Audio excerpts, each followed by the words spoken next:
5 orang awam membantu pihak polis menahan seorang lelaki yang didakwa menyerang orang ramai dengan pisau pemotong di Commonwealth Avenue. 7 orang dilaporkan cedera dalam kejadian itu. Suspek seorang lelaki berusia 20 tahun akan didakwa di mahkamah esok kerana menyebabkan kecederaan dengan sengaja menggunakan senjata berbahaya. Polis menyampaikan anugerah semangat kemasyarakatan awam kepada 5 orang awam yang membantu memberkas suspek tersebut.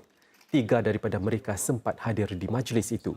Antaranya termasuk Encik E, 21 tahun, salah seorang mangsa yang mengejar suspek selepas beliau diserang. Siasatan awal mendedahkan bahawa lelaki itu bertindak seorang diri dalam kejadian yang berlaku lewat petang semalam. Ketujuh-tujuh mangsa dan tertuduh tidak saling mengenali. Suspek didakwa menyerang mereka menggunakan sebilah pisau pemotong dan tangannya sendiri. Perintah mahkamah telah diperolehi bagi suspek ditahan reman di Institut Kesihatan Mental IMH untuk penilaian psikiatri. Jika sabit kesalahan, dia boleh dihukum penjara sehingga 7 tahun, didenda, disebat atau mana-mana gabungan hukuman tersebut. Para pekerja syarikat e-dagang Lazada yang diberhentikan kerja baru-baru ini akan menerima pakej sokongan yang dipertingkat menyusuli rundingan antara syarikat itu dengan Kesatuan Pekerja. Dalam satu kenyataan bersama yang dikeluarkan hari ini, Lazada, Kongres Kesatuan Sekerja Kebangsaan NTUC dan Kesatuan Pekerja Makanan dan Minuman Bersekutu FDAWU menyatakan penyelesaian secara muhibah sudah dicapai dan pakej itu akan digunakan untuk membantu ahli kesatuan yang terjejas. Lazada turut menubuhkan sebuah dana latihan khusus untuk FDAWU sediakan pekerjaan dan sokongan bagi para anggota yang terjejas dengan kerjasama E2I kendalian NTUC.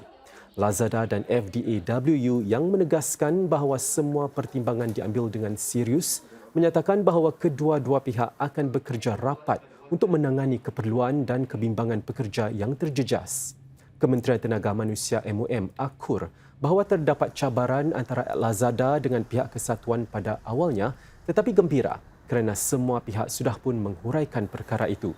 Untuk masa hadapan, semua pihak bersetuju untuk membina kerjasama yang kukuh demi mencapai hasil yang akan memberi manfaat kepada perniagaan dan pekerja. Our unionized workers will have an enhanced package mirroring unionized norms. To our workers, I hope that you know you're not alone. NTUC and our unions will be alongside you as you go through different challenging times. Lebih 5,000 orang tampil mendermakan darah jenis O menyusuli rayuan pihak Kementerian Kesihatan MOH baru-baru ini. Ekoran langkah tersebut, Singapura kini mempunyai bekalan darah jenis O yang mampu bertahan selama 17 hari. Sebelum ini, bekalan yang ada hanya dapat bertahan kurang daripada 6 hari. Menerusi media sosial, Menteri Kesihatan Ong Ye Kang menyampaikan penghargaan kepada semua penderma dan menggesa orang ramai supaya meneruskan momentum itu. Amalan menderma darah lazimnya merosot 20% masa musim perayaan. Dan dengan perayaan Tahun Baru Cina semakin hampir, pihak berkuasa menarik perhatian bahawa terdapat risiko bekalan darah bakal merosot sekali lagi. Penguasa Sains Kesihatan HSA menyatakan menderma darah secara tetap adalah kunci bagi memastikan bekalan yang stabil. Tambahnya, sel darah merah dapat bertahan selama 6 minggu, sedang platelet pula sekadar 7 hari sahaja. Perdana Menteri Lee Hsien Loong berkata, ketajaman berniaga dan visi kepimpinan mantan pengerusi UOB, Wee Cho Yaw, sangat membantu kemajuan UOB menjadi salah sebuah bank utama serantau. Dalam penghargaan beliau menerusi media sosial, PM Lee menyifatkan mendiang sebagai seorang tokoh utama sektor perbankan Singapura dan amat berduka cita atas pemergian beliau. Tambah PM Lee, mendiang turut menghulurkan sumbangan bermakna kepada masyarakat. Ini termasuk secara aktif mempromosikan bahasa, nilai dan budaya Cina.